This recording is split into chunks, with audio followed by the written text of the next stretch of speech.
ஆமா இல்லனா மட்டும் நீ அப்படியே ஆஹா ஓஹோன்னு அம்மா நீ ரேஞ்சு காயிட போறியா அப்படின்னு மனசுக்குள்ள நினைக்கிறா. திறந்து விடுடா டேம் அப்படின்ற மாதிரி ஹீரோயின் அப்படியே கண்ணெல்லாம் கலங்கி, இப்போதைக்கு எனக்கு வேற வழி இல்ல, வேற இடமும் இல்ல போறதுக்கு, நான் வீட்டை விட்டு ஓடி வந்துட்டேன். உங்களுக்கே தெரியும் இல்லையா, வீட்டை விட்டு ஓடி வந்த பொண்ணு எந்த அளவுக்கு யாரும் மதிக்க மாட்டாங்கன்னு சொல்லிட்டு உங்களை நம்பிதான் நான் வந்துட்டேன். ஸோ நான் கொஞ்ச நாளைக்கு உங்க கூட இங்கேயே இருந்துக்கிறேன், நான் லைஃப்ல ஏதாவது சாதிச்சு முன்னேறி இங்க இருந்து நான் போயிடுறேன் அப்படின்னு சொல்றா. உடனே ஹீரோ என்னடா பண்றது, நம்ம அம்மா பண்ண விஷயம் நம்ம கழுத்தையே சுத்திடுச்சு பாம்பு மாதிரி, இப்போதைக்கு கொஞ்ச நாளைக்கு இவ கூட இருந்துட்டோம், இவ ஏதாவது பண்ணிட்டு வேலைகளை தேடிக்கிட்டு இங்க இருந்து போயிடட்டும் அப்படின்னு சொல்லி யோசிக்கிறான். எனக்கு நல்லாவே தெரியும் நீங்க ரொம்ப இறக்க மனசு இருக்கவருன்னு சொல்லிட்டு, அதனாலதான் உங்களை தேடி நான் வந்தேன் அப்படி இப்படின்னு குழையிறா. இதை பார், ஃபர்ஸ்ட் நீ பண்ணக்கூடாத விஷயம் என்ன தெரியுமா, இந்த மாதிரி என்கிட்ட டார்ச்சர் பண்றது, தயவு செஞ்சு கொஞ்சம் என்கிட்ட டிஸ்டன்ஸ் மெயின்டைன் பண்ணினா போதும் அப்படின்னு சொல்றான். வேணும்னே என்ன பண்ற அப்படின்னு பார்த்தா, என்னங்க நான் குளிச்சு முடிச்சுட்டேன், ஆனா இன்னும் வேலை எடுத்துட்டு வரல, அதெல்லாம் கொஞ்சம் எடுத்து கொடுக்கல அப்படின்னு சொல்றா.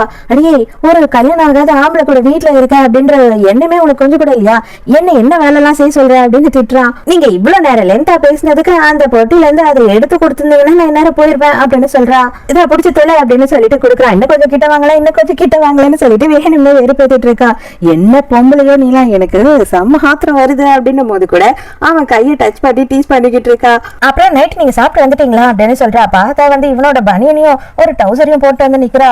ஐயோ இவகிட்ட எப்படிதான் நான் புரிய வைக்கிறது, இந்த மாதிரி ட்ரெஸ் போட்டுக்கிட்டு இங்க சுத்தக்கூடாதுன்னு சொல்லி அப்படின்னு சொல்லி இவனுக்கு டென்ஷன் ஆகுது. ஒரு நிமிஷம் இருக்க நான் வரேன் அப்படின்னு சொல்லிட்டு அவ உள்ள போறா. அந்த நேரம்னு பார்த்து நம்ம ஹீரோட ஃப்ரெண்ட் வரான். என்னடா அண்ணி ஊர்ல இருந்து வந்திருக்காங்களாமே அப்படின்னு சொல்லிட்டு, ஐயோ இவ வேற இந்த ட்ரெஸ்ஸை போட்டு சுத்திட்டு கிடக்குறா, இவன் வேற வந்துட்டானே அப்படின்னு ஹீரோக்கு படபடப்பாயிடுது. உங்ககிட்ட என்ன பேச்சு, அண்ணி அண்ணி அப்படின்னு சொல்லி இவன் குரல் கொடுத்துக்கிட்டே இருக்கான். ஐயோ கூப்பிடாத, உனக்கெல்லாம் வெக்கமா இல்ல, ஒரு பொம்பளை வீட்டுல வந்திருக்கா அப்படின்னு உடனே வரைஞ்சு கட்டிக்கிட்டு பாக்கிறதுக்கு வந்துட்டியா, மரியாதையா வீட்டை விட்டு கிளம்புடா, வெளில போடா, இப்ப வராது நாளைக்கு வா அப்படி இப்படின்னு சொல்லிட்டு ஹீரோ இவனை வெளியில அனுப்பணும்னு ட்ரை பண்ணிட்டு இருக்கான். டேய் இதெல்லாம் ரொம்ப ஓவர்ரா, அண்ணி வேற ரொம்ப அழகா இருந்தாங்க அப்படின்னு சொல்லி எல்லாரும் சொன்னாங்க, ஒரே ஒரு வாட்டி பாத்துட்டு போயிடறேன்டா அப்படின்னு சொல்றான். ஹீரோ இழுத்துட்டு போய் வெளியில தள்ளி கதவை தாப்பா போட்டு வந்தாதான் நிம்மதியாகுது அவனுக்கு.